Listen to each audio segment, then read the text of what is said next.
वारी संदर्भातली बातमी. वारीच्या वाटेवर चांदोबाचा लिंब या ऐतिहासिक आणि पवित्र भूमीवर माऊलींच्या पालखीचा पहिला नयनरम्य उभा रिंगण सोहळा पार पडला. लोणंदचा मुक्काम संपवून माऊलीचा हा भक्तीचा महासागर तरडगावच्या दिशेने मार्गस्थ झाला. तेव्हा अवघी सृष्टी विठ्ठलमय झाली होती.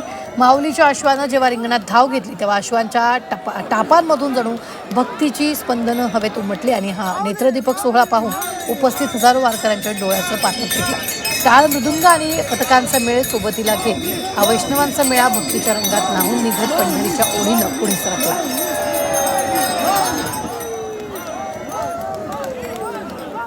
तर तिकडे काठेवाडीतही मेंढ्यांचं पहिलं रिंगण पार पडलं. जगद्गुरू संत तुकाराम महाराज यांचा पालखी सोहळा देऊन प्रस्थान झाल्यानंतर बारामती तालुक्यातील काठेवाडीमध्ये पहिलं मेंढ्यांचं गोल रिंगण घातलं जातं. या रिंगण सोहळ्याला शेकडो वर्षाची परंपरा आहे. जगद्गुरू संत श्रेष्ठ तुकाराम महाराजांचा पालखी सोहळा काठेवाडीत या ठिकाणी गोल मेंढ्यांचं रिंगण पार पडलेलं आहे. ज्या मेंढ्या या रिंगणामध्ये धावतात त्याचे मालक आपल्याबरोबर आहेत. काय आख्यायिका आहे ही नेमकी, कशा पद्धतीनं हा सोहळा रंगतो? ही आनंदाचा सोहळा आम्ही पूर्वीपासून आमच्या आई वडिलांनी आजींनी केलेला होता. तर त्यांनी सांगितलं आपल्या विठ्ठलाची संत तुकारामाची पालखी जाती तिथं आपली बकरीचं रिंगण छोटंसं करायचं. त्या टायमाला बकरी एवढी नव्हती, पण आम्ही जी त्यांच्या पाठीशी बकरी वाढवत आता जवळ 1200 बकरी होत. आता काय भावना आहे तुमच्या? दादा नाही आहेत बारामतीमध्ये, पहिलंच हे जे तुकाराम महाराजांची पालखी गावात येते.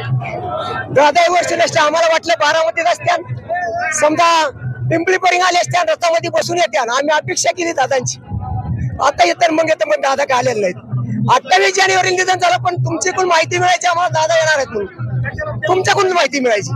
तर आम्ही त्यांची वाट अतिशय दादांची पाहिलेली आहे. मुलांनी G24 तास काठेवाडी बारामती. जगद्गुरू तुकाराम महाराज पालखी सोहळा बारामतीकरांचा निरोप घेऊन इंदापूरच्या दिशेने निघाला. इंदापूर तालुक्यात प्रवेश करताच वरुणराजानं जोरदार हजेरी लावली. हवेत गारवा निर्माण झाल्यानं वारकऱ्यांमध्ये उत्साहाचं वातावरण निर्माण झालं. पालखी सोहळा तालुक्यात प्रवेश केल्यानंतर इंदापूर तालुक्याचे आमदार कृषीमंत्री दत्तात्रय भरणे यांनी पालखी सोहळ्याचं स्वागत केलं.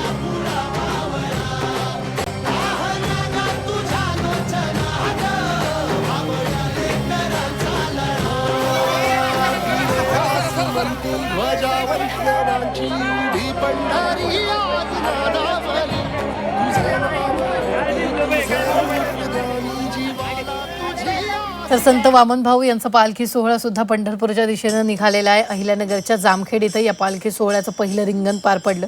हजारो वारकरी या पालखी सोहळ्यात सहभागी होतात. जामखेड इथं पालखी दाखल झाल्यानंतर पाऊस आल्यानं वारकऱ्यांनी जामखेडकरांमध्ये आनंदाचं वातावरण पाहायला मिळालं. पावसाच्या वातावरणात वारकरी आणि महिलांनी फुगड्या खेळल्या. संत वामन भाऊ महाराज यांची दिंडी जामखेड मध्ये पोहोचलेली आहे.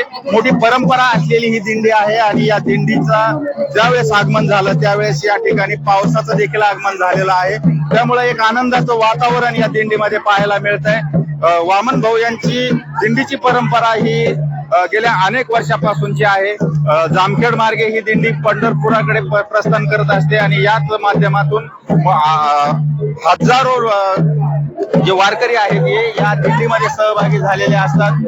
एकूणच आज दिंडी या जामखेड शहरामध्ये पोहोचल्यानंतर या ठिकाणी एक आनंदाचं आणि चैतन्यमय वातावरण पाहायला मिळत आहे. वामन भाऊच्या दिंडीच्या सोहळ्यानिमित्त रिंगणाच्या निमित्त आज एवढं पावसाचं वातावरण झालेलं आहे. इथं पाऊस आनंदाला हेच नाही, अंतच नाहीये. वामन एकूणच दिंडी ही जामखेड मध्ये पोहोचलेली आहे आणि मोठ्या प्रतीक्षेनंतर जामखेडमध्ये पाऊस देखील सुरू झालेला आहे. त्यामुळे दिंडीमध्ये जे वातावरण आहे ते चैतन्याचं पाहायला मिळत आहे.